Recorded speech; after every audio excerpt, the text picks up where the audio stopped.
Hello and welcome to Shipwrecks and Sea Dogs, Tales of Mishaps, Misfortune, and Misadventure. I'm your host, Rich Napolitano. I'm thrilled today to have with me author John U. Bacon to discuss his new book, Gales of November, The Untold Story of the Edmund Fitzgerald.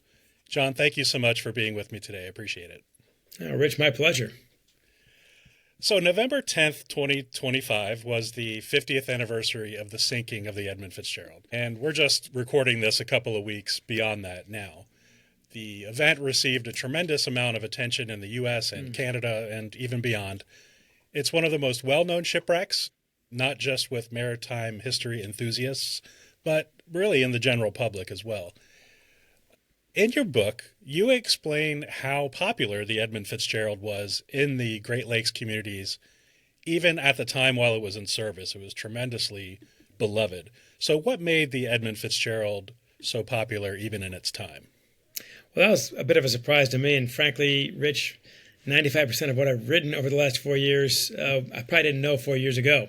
And I grew up here, man. I've written stories in the Great Lakes, for 30 years. And so I should have known more than I thought I did. But anyway, no, this ship was a rock star while it was sailing, which I didn't fully appreciate till after the fact.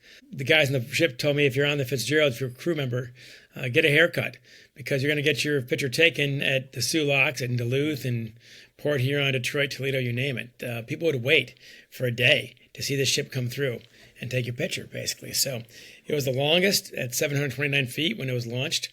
One of the biggest cargo holds, one of the fastest. It set all the records in the Great Lakes.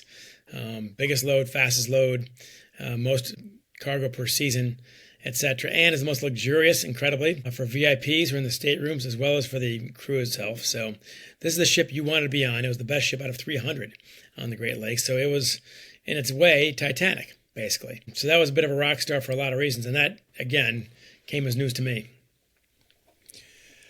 One of the things that I've read a lot about is the food that was served on board the Edmund Fitzgerald. You wouldn't think so, being a cargo ship, but apparently the food service was exquisite. The cook and his assistants were fabulous and served really top-notch food. So even the crew of these of the Great Lakes cargo ships were desperate to get on the Edmund Fitzgerald.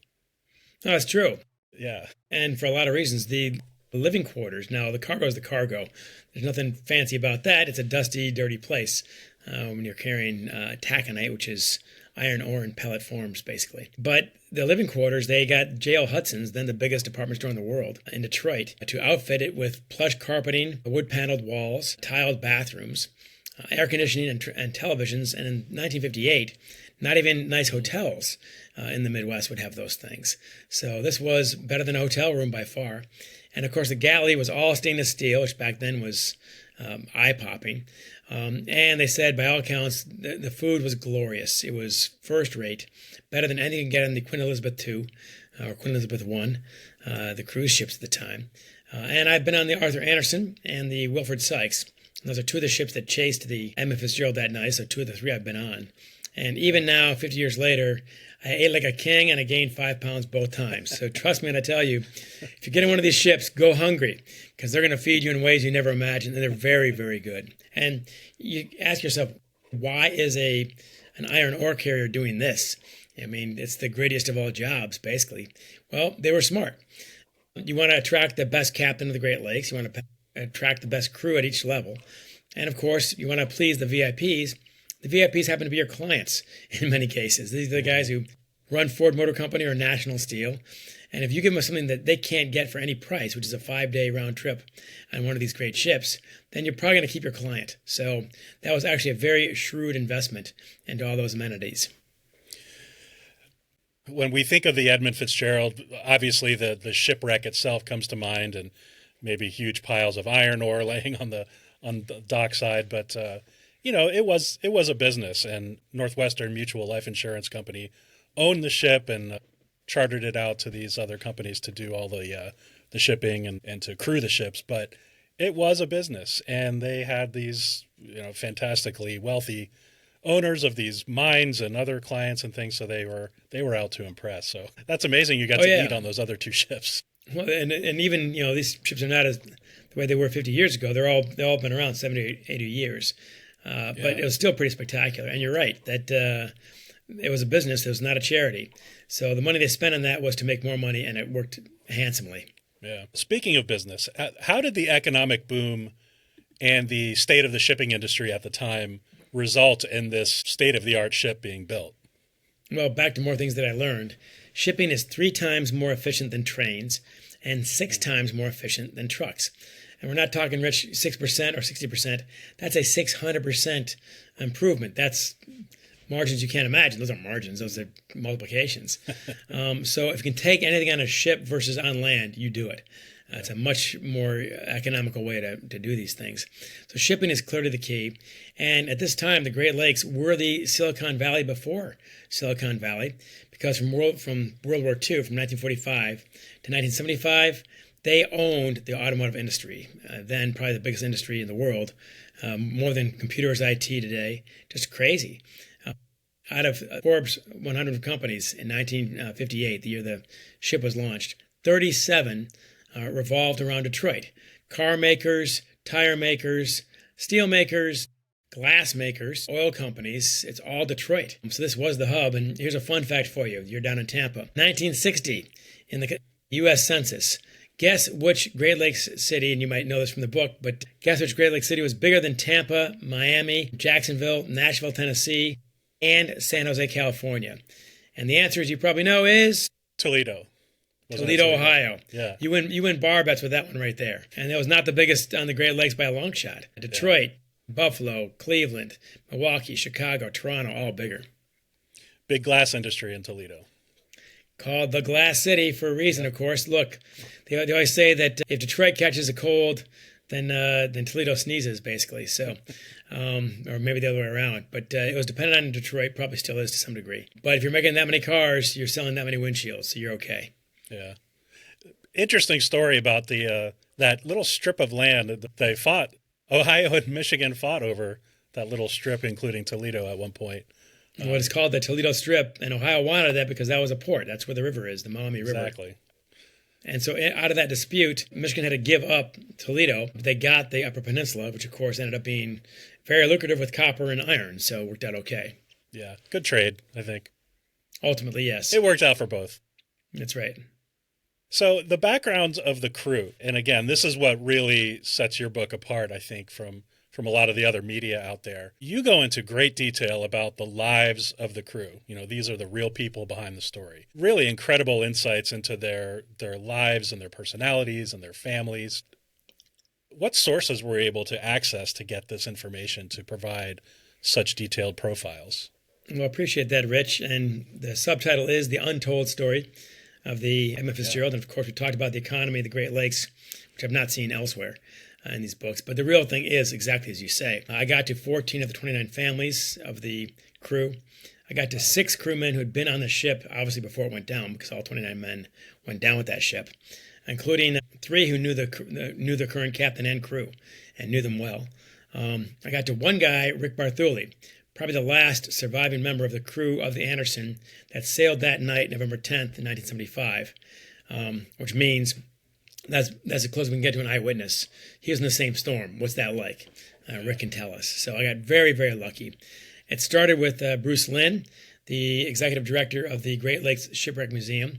He knew the families. He had gained their trust. And he and I hit it off. He'd read my previous books. So he basically lent his credibility to me on their behalf, basically. So I got lucky there. The families had never talked to any author before, any reporter. So they all talked, and they all talked, as you know, very openly. You see what they told me about their uncles, their fathers, their loved ones, their boyfriends in some cases. So they were wonderful as far as that goes. And that obviously colors everything else. It gives you an intimate look at what their lives are really like. And I wanted to know, what are these jobs like? I really didn't know. There are 13 jobs divided by 29 men. I had various ranks, first mate, second mate, third mate, and so on.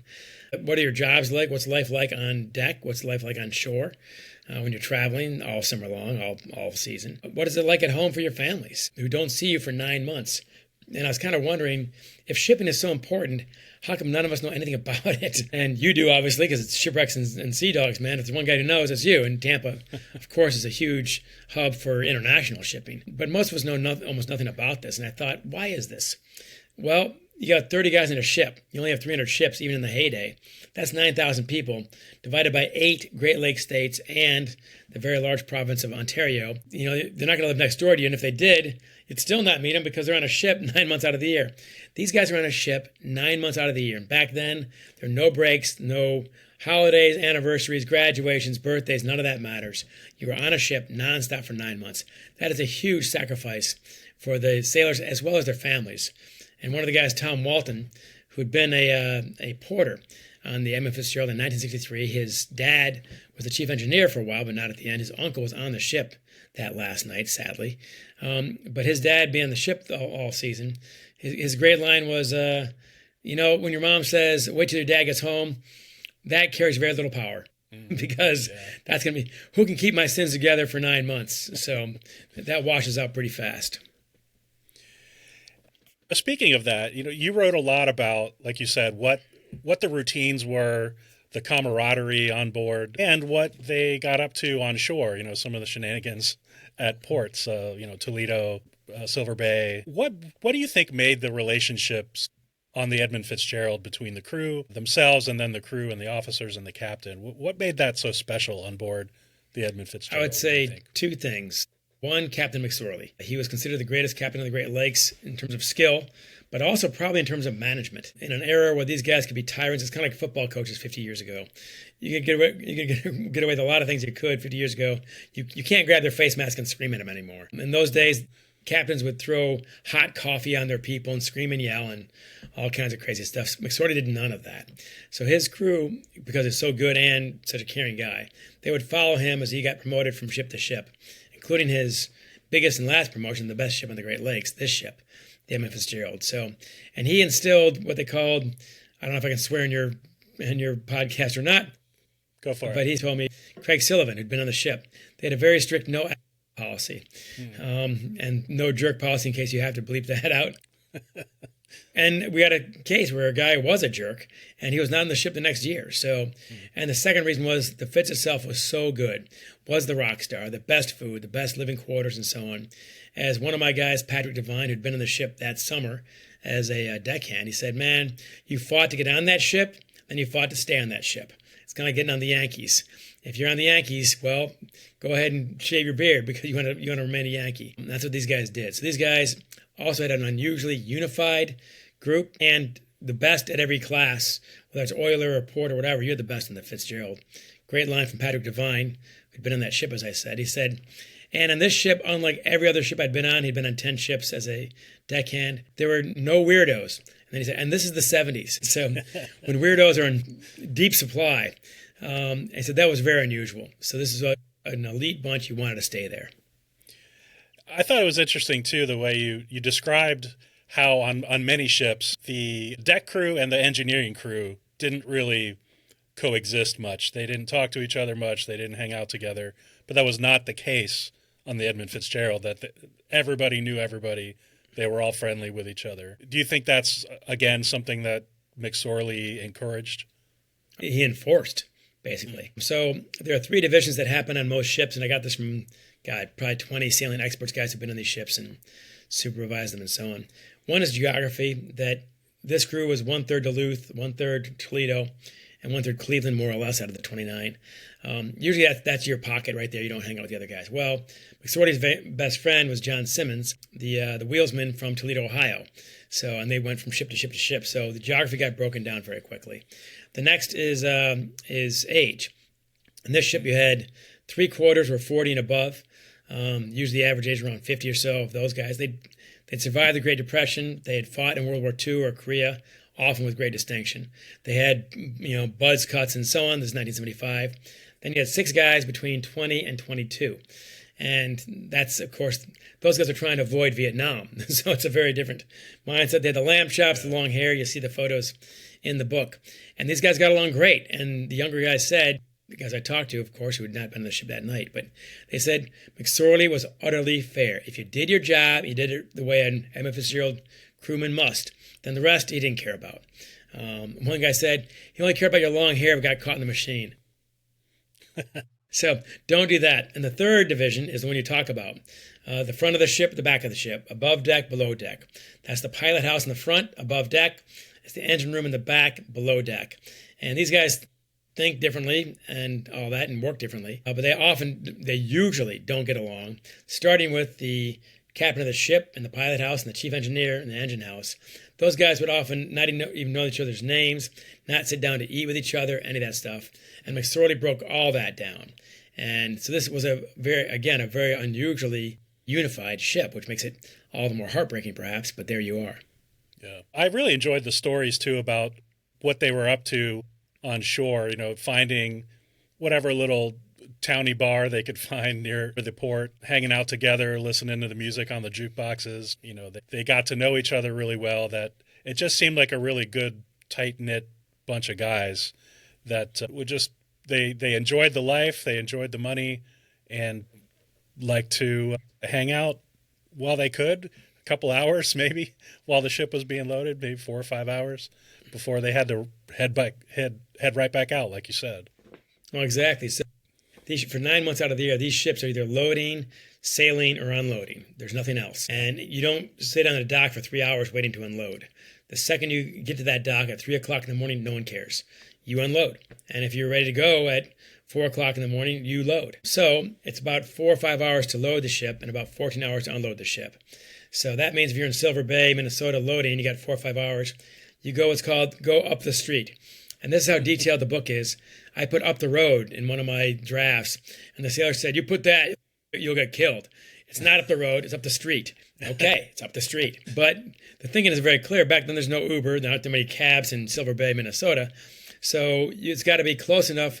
These bars always had a great jukebox. They had Stroh's Bohemian-style beer, good Great Lakes Detroit beer back in the day, and walking distance to the dock. Had to be, or else you can't go there. So you get up there, and if the old guys are there first, they listen to country music, Johnny Cash and so on. If the young guys get there first, it's Rolling Stones and Motown and you name it, Led Zeppelin, Bob Seger.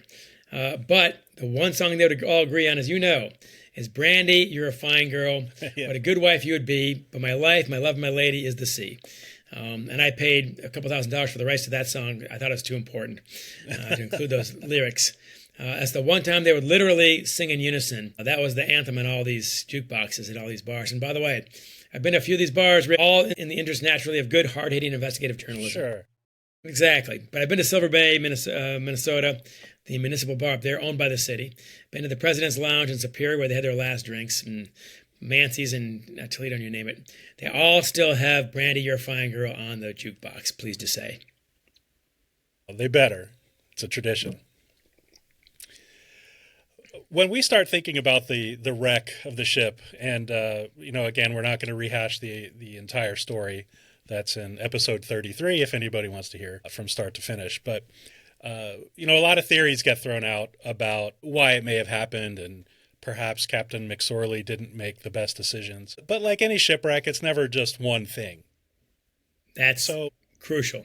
Yeah. So in the business of shipping, obviously, Captain McSorley, it was important for him to stay on schedule, meet deadlines, right, etc., carry as much ore as they could from one port to the next. But what do you think the factors were at that point that pushed him to continue on the run and not pull in to find some shelter? Great question. You've already broken down a lot of it. You know about the storm of the century, basically. Yeah. Ultimately, 60-foot waves and 100-mile-per-hour winds in the spot where the Fitzgerald was and not where the Anderson was, as one of my experts said. That ship ended up in exactly the wrong place at exactly the wrong time. A storm guarding Whitefish Bay like a catcher blocking home plate, basically. So yeah, that's obviously a huge factor. The way the ship was built, they favored welds over rivets. It makes it more flexible than planned. These standards had changed years later in 69, 71, and 73 about how much iron ore you can carry. Went from 22,000 pounds to 26,000 pounds, and that's a huge difference. It's not built for that. So all these things, as you say, start to add up. It's dominoes. But then you've got the decisions made that day. And the biggest one that McSorley made after he left port, it's pretty clear a storm's coming. This is going to be not only the last run of the season, it's going to be the last run of his career. Yeah. And 5 of his friends are also going to retire with that run. So it makes it, again, all the more heartbreaking. Their wives are waiting for them in Toledo to celebrate. And this trip, as you know, he tacked on as a bonus. They're going to stop the week before. As a bonus to pay for his wife, Nellie's medical care. She's in 24-hour care at that point, probably with cancer. Anyway, so nonetheless, when they leave port out of Superior, Wisconsin, he and Bernie Cooper of the Arthur Anderson decide to take what's called the Northern Route. Now, if you want to criticize McSorley, I'm not saying you do, but I'm saying people do, certainly. This is one of the things they talk about, and I don't think they understand exactly how the whole thing comes together in some cases. But anyway, this is a very cautious decision. It's very judicious. And frankly, it's not like him in terms of him being a very aggressive captain. Not personally, but in the wheelhouse, he certainly was. He was go, go, go, never turned around, almost always went the southern route.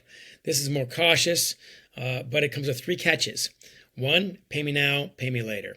The first 2 ends of this, you're taking 3 sides of a rectangle instead of the south side. So the first 2 legs along the Canadian shore will be more protected by the wind in the lee of the land, if you will, and therefore smaller waves. But you'll pay a hell of a price on that last leg coming south. All right, you're going to get the worst of the wind and the waves coming across 350 miles of Lake Superior. And it's going to hit you broadside, which captains do not like, because that means you're rocking back and forth, side to side, as you know. So that's one problem right there. 2, it's 14 hours longer this way than the southern route. Why does that matter? You just gave that storm that he does not really know that much about. The forecasting wasn't as good as it should have been, even for the time. And the communications was even poor. So he knew way too little about these storms. But that storm from the southwest is going to come up. It's called the Panhandle Hooker. I have learned in the meantime. How about that? From Oklahoma and Texas, it wheels its way on up. He does not know much about that. You just gave that storm a 14-hour head start to get there before you. And that could have made the difference right there. And third, and perhaps most importantly, he knows this route far less than he knows the normal southern route. He takes that route 50 times a year and really 100 with round trips. He's been a captain for 32 years. I mean, that's 3,000 runs, basically. He knows that like the back of his hand. He knows the Apostle Islands. He knows the currents, the tendencies and whatnot. This other route, the guys I talked to who'd been on the ship that year, they say, we didn't take that all year, the northern route. And maybe not for a couple of years. So now you don't know it nearly as well. And of course, as you know, they might have run into trouble near Caribou Island, this little spit of land, 1 mile by 3 miles, little swampy, buggy thing, no humans on it. And before that, of course, is 6 Fathoms Shoal. If they did, in fact, run across 6 Fathoms Shoal, that might have been the last straw. If they did, then they would have hit. If they hit, they're probably taking on water. That would explain the starboard list it had later on. And by the way, I love talking to your crowd. I don't have to explain list or freeboard a lot of things to these people. These are normally things I've got to educate each time out. So kudos to you guys. But anyway, if you had to break it down, those are the decisions. And the heartbreaking thing to me, probably the fifth time I use that word, is this is the one time the guy is actually cautious, and it might have cost him. So it's hard to fault him for being cautious in that situation, given his truly limited knowledge of what was happening. If he just bombed it across the south, okay, it's a nasty, ugly trip with a lot of wind and a lot of waves. But you're getting there before the storm, the worst of it. You're not going over Caribou Island. You'll probably be okay. Yeah, I agree with you. I don't think Captain McSorley necessarily made a mistake. I wouldn't really classify it as a mistake. It worked out that way. Yeah, in the end, a better decision could have been made. But of course, he didn't know the full strength of that storm. He didn't know that it would be coming to be the absolute worst right at that point at Whitefish Bay. And he and Captain Cooper on the Anderson agreed. They were in communication when they left, and they agreed that they would take the northern route, that they thought that was best. So it just worked out that way. And the Anderson made it, so it was just maybe a little bit of bad luck as well. They lost their radar, a lot of things, like we said before. It's never just one thing. And that segues perfectly into what I wanted to ask next, is that the theories behind what could have happened. You know, you mentioned 6 Fathom Shoal. Captain Cooper said he saw the Fitzgerald run right over that on the radar. So if they did hit the shoal and bottomed out, certainly it could have ripped a hole in the hull, and they took on water. You mentioned the way the ship was designed, that they used welds over rivets. And that could have caused some significant sagging or hogging. It could have been a combination of all of these things. My personal opinion on this is that I think they probably did hit the shoal. and take on water. But from your research, what are your thoughts about that? Well, I think that's likely. Again, the biggest thing to keep in mind, two things. One, it's never just one thing. It's accrued problems. In the airline industry, they call it the accident chain. Here you got the storm of the century, how the ship was built, how the regulations changed to allow it to carry more tonnage than it was really designed for. Mechanical failures that night and some decisions. You add it all up and there you go. So which straw is the one? Hard to say. But as you know from my book, kind of surprised it's not getting more national attention, frankly. A lot of the book is, I'm pleased to report, but this aspect is not. Dick Race was considered the greatest diving investigator on the Great Lakes. He found a jumbo jet in the late 60s when no one else could find it in Lake Michigan. So that's how good he was. He was commissioned by Ogilvy Norton. Ogilvy Norton was the company that leased and operated the ship while Northwestern Mutual owned it. So Ogilvy Norton's out of Cleveland. They asked him 6 months later, a paid trip with a non-disclosure agreement, confidential of course, to go out to 6 Fathom Shoal and do his own diving on it. He had a ship called the Neptune. He dived himself on it and he put together his report. The report went to Cleveland. Now we can't find the report. And trust me when I tell you how hard I tried, trying to hunt down anybody who was attached to it, anybody whose name was out there. Dick Race died in 2002, so we've lost him on this. But anyway, it turns out I got to a guy named Peter Grow. Peter Grow's job when Ogilvy Norton went bankrupt in 2004, he had 2 years basically to go through all these boxes, hundreds of boxes, maybe thousands, in Cleveland. And this is everything, all their ships, all their crew, the page stubs, every little thing. Went through all the boxes, and all the boxes are accounted for, hundreds upon hundreds, except for 3. And they're all in the Edmund Fitzgerald. They're not signed out by anybody. There's no trace anywhere of those 3 boxes. Wow. Can I say exactly what happened to those boxes? I can't. Can I say that looks a little funny? Yes, I can. Absolutely. That's probably where Dick Race's report is. So there's that. But he did talk to 3 people, and I've since learned of a 4th. And these are all credible maritime experts. John Tanner, the superintendent of the Great Lakes Maritime Academy for 16 years. Ed Wiltsey, one of their graduates, who was still the captain of the SS Badger, a car ferry that goes across Lake Michigan between Michigan and Wisconsin. Earl Zulke, a retired lieutenant of the Chicago Police Department, who hired Race constantly for their own investigations, and they docked his boat there. And I finally added a 4th, Tom Wider, another Great Lakes captain. He told all 4 in different places at different times the exact same thing. I investigated and found the red paint from the Edmund Fitzgerald on the bottom of 6 Fathom Shoal. And nearby there's a rock that's scratched. It has to be by a ship. It can't be by anything down there otherwise. And I mean, and it broke his heart that he could not get the word out. And people would say he'd get teary-eyed about not getting the word out. Little did he know that shortly after he died, the company went bankrupt anyway, so it could have made it public, but he didn't. But does that seal the case? I can't say that.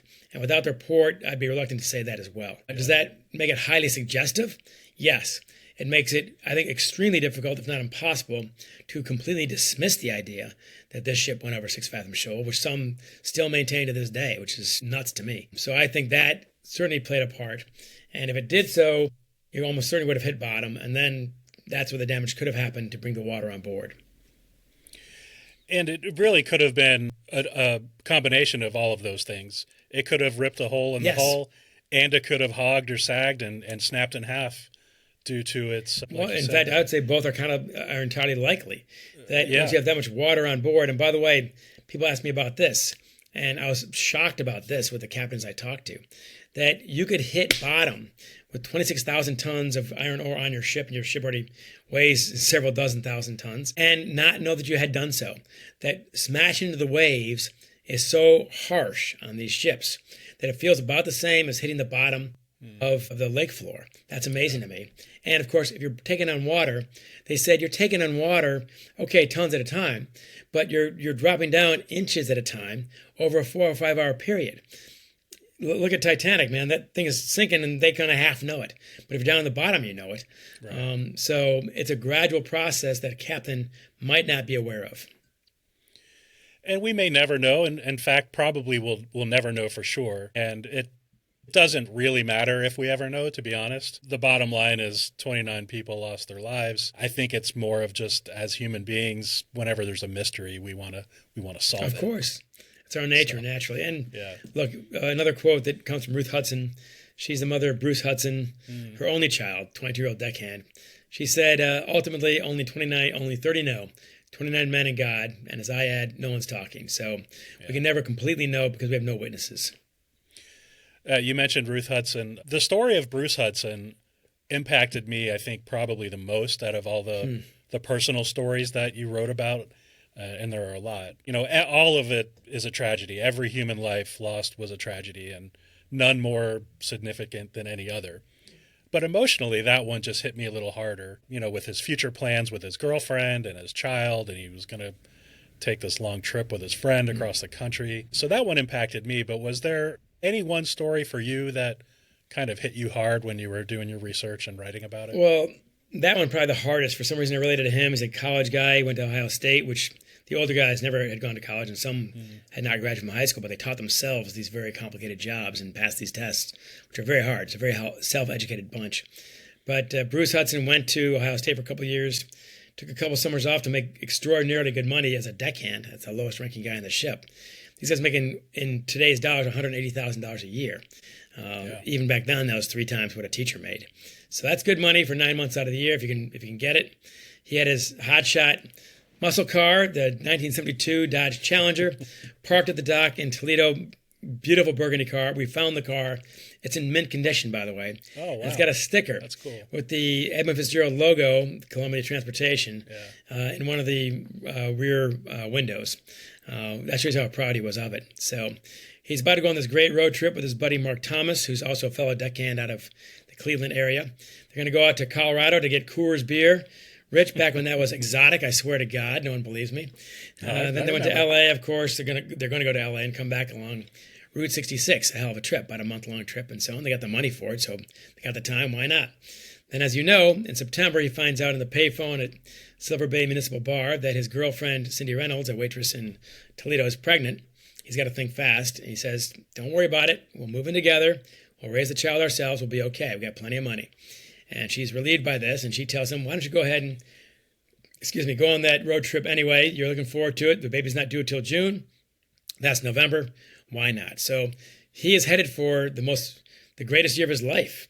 He's going to go on this great road trip. He's got money in the bank. He's got a soon-to-be wife and a child, and he's ready for all of it, pretty much. And, of course, his ship goes down. So that's when Ruth Hudson, his mom, who is 4'9", and she told you she was 5'5", and you believed her. So the real spark plug. She loses her only child, and I can only imagine how utterly devastating that would be. But then she finds out 6 months later that, guess what? You're going to be a grandmother. And she was not expecting that. So she and Heather were extremely close. Heather had 4 kids. The oldest one, Austin, looks just like Bruce Hudson. So Ruth Hudson said, I love all my grandchildren, but yes, I play favorites. So I love that. So that's one of the stories, and I'll tell you another quick one. Eddie Bindon, age 47, about to retire also. He's got a good pension set up from his years on the lakes. He's the first assistant chief engineer, which is high ranking, of course. He and his wife have got no kids. Helen, she lives in Ohio also. And they're about to leave on November 8th, the day before they left. He goes across to Duluth to buy a 2-carat diamond ring for their 25th anniversary. And instead of simply stuffing that in his duffel bag the way you normally would, you're going to see her in 3 days. She's going to be on the docks picking you up. He gives it to a friend of his with his love note wrapped around it. And for reasons only Eddie Bindon knows, he gave it to his friend and said, mail it to my wife. And of course, his ship goes down, and a few days later, she gets this package in the mail. And she wore that ring the rest of her life, and she never remarried. So I kept on finding pretty amazing personal stories. Yeah, that one was really interesting, too. It makes you wonder if he just felt like something was wrong ahead of time. But why else would you do that? It's something in the air that he sensed that a few others did. And there's a lot of those stories that you tell in the book. That's why I really appreciated the perspective of the crew members and their families, and what kind of people they were, and what kind of lives they had, and what kind of relationships they had with their friends and family. I thought that was really fantastic. Something I hadn't read before about the story. Now, obviously, the story of the Edmund Fitzgerald is remembered today largely because of the Gordon Lightfoot song, The Wreck of the Edmund Fitzgerald. Great song. Mm-hmm. So why do you think that song even all these years later, still has such a lasting impact? First of all, you can't deny it. Let's be honest. Without the song, there is no book, because there are a few stunning stats, and these are stats that, Rich, you know. But from 1875 to 1975, there are at least 6,000 commercial shipwrecks on the Great Lakes, not rowboats and sailboats, but the big boys. That's a crazy number. That's the low estimate, by the way. That's one per week, every week for a century. 30,000 crew lost. That's one per day, every day for a century. And we all know probably one, and that is the Edmund Fitzgerald, and that's because of the song. He did a great job with it, as you know. About 95% accurate. The families love it. They play it at their reunions, their family reunions for their grandkids who never met their grandfathers, of course. So that song, of course, is one of the biggest reasons why you can't escape that. Two, the mystery of it. We've been talking about that throughout your show, and we can't quite close the loop. I think we're getting closer to more likely and less likely, but I'm not claiming any absolute authority here. So that mystery always draws people to it as well. Third thing, as crazy as that first stat is, Rich, you know this one. From November 10th to the present, November 10th, 75, to the present, there have been 0 Great Lakes shipwrecks on the Great Lakes, commercial shipwrecks. Yeah. I don't know which stat's crazier, 6,000 for a century or 0 for a half century. So this is the last one. It's kind of like 9/11 or Titanic. This is the one you study, essentially. So that's part of it. I'm going to add one more thing that applies to all your work, I think, whether it's on the seas or on the lakes. It's human beings in a ship in trouble. It's something that's been a part of our history since we've been writing history, and we're always attracted to that story and pulling for the guys on that ship, the men and women, whoever it is. Noah's Ark, man, it's probably the best known story in the Bible. Well, that's it, isn't it? I mean, it's people in a ship, and animals in that case, of course, trying to survive. It's Titanic, it's Lusitania, it's The Perfect Storm. There's something very elemental about people in a ship trying to survive, and this is part of that as well. And I think the song puts you there. Yeah, I remember as a kid hearing the Edmund Fitzgerald on the radio and just thinking, I didn't know anything about it, of course, but it just had this, it made this imagery in my head of this mystery ship and sailing through the storm and why did it sink, and I really didn't think much about it until later on in my adult years, but it does just paint such a good picture. Gordon Lightfoot was very involved in the lives of the family members of the survivors long after the shipwreck, and I think that helped as well, that he really cared, and it was very passionate about the story and remembering it. Well, I'll tell you what, Rich, I hope your viewers and listeners know you do your homework. You didn't just do your homework, you didn't just read the book. You pulled out the most important things, in my opinion. And yeah, he himself lists 3 or 4 possibilities for what happened with this ship, and those 3 or 4 possibilities are still out there. Yeah. But you're right. You got to know the families very well. So well, he talked to Aunt Ruth on her deathbed by phone the day before the 40th anniversary. So that's how close they were. And he invited them backstage when he saw them at the concerts. And he also started a scholarship in their name at the Great Lakes Maritime Academy. So it's hard to have heroes when all 29 men go down, but he was definitely a hero in this story, in my opinion. A lot of people were saying they poured 30 beers out on the beach on the Great Lakes, 29 for the crew and 1 for Gordon Lightfoot. I've heard that also. And when they ring the bell at Whitefish Point for the families, and each time they name a crew member, a family member goes up and rings the actual bell. That is the bell that was in the ship, and they brought that up years ago. And they ring it now 31 times. 30 times for all the other shipwrecks, because they know they're not the only one, of course, and those people suffer just as much as they have. And these days, 1 more for Gordon Lightfoot, and that's what they do at Mariners Church, also in Detroit, the very church that he sings about in the song. And it's appropriate because his compassion on this front is why we all still remember it. Yeah.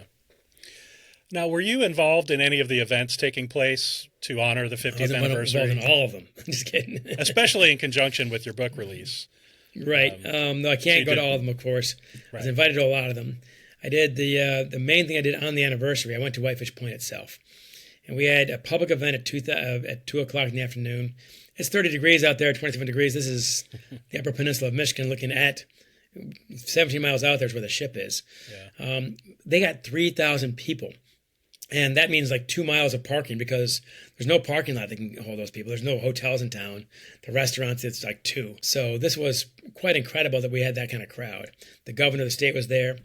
And then later on that night, we had a private event at 7 o'clock, which is when the ship went down 50 years earlier, for the family members themselves. And that was also live streamed, and you can still check it out, I believe. Last I checked, they had 500,000 views, so 500,000, just crazy, crazy numbers. And I also did an event in Duluth before the event, about 2 days earlier, a big conference with all 2 days of speakers.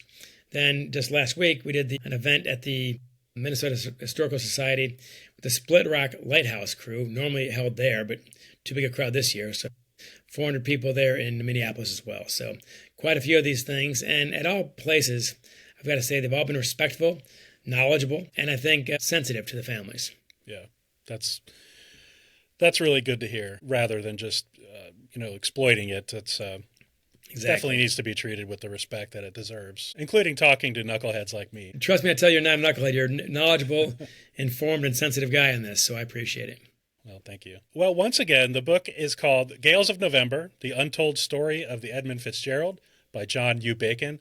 It's a fantastic book. It's packed with rich details of all the lives of the men and their families, and it's very much a tribute to them. So, John, where can everyone find and purchase the book? The easiest way to find it is johnnubacon.com. That's my website. You can get it from, obviously, Amazon, Barnes & Noble, local bookstores. They're all linked on that spot, Books A Million and so on. And you can also find out the book tour on there. Now, most of it's done, but not all of it. And we're still traveling around, including probably Florida, Texas, the West Coast. So we're getting around still, and also Michigan as well. Houghton, Michigan, coming up, Cleveland, Ohio for a second time. And you can also write me there as well. So that's always good to hear from people. And what about if someone wants to find more information about your other work and your other books? Where can they do that? You can also find that on johnnubacon.com, including the books behind me. There we go. Let Them Lead, about coaching a high school hockey team. The Great Halifax Explosion, which we're talking to Hollywood about. That was 1917, another maritime disaster. Which, by the way, the sales of that, even though it's 8 years old, have picked up considerably since this book came out, because it's often packaged together. Yeah, I've done an episode about that one as well. That's a remarkable story. Yeah, crazy. Yes. I'll have to read your book about that one. I already know the story, but I'll read it anyway. There we go. Thanks. Well, thank you so much, John. I really appreciate you. I know you've been incredibly busy lately, but thanks for stopping by and chatting with me for Shipwrecks and Sea Dogs. I can't thank you enough. You had a great podcast. You do a great job. I'll come back anytime for yours. This is good stuff. Thanks. Thank you.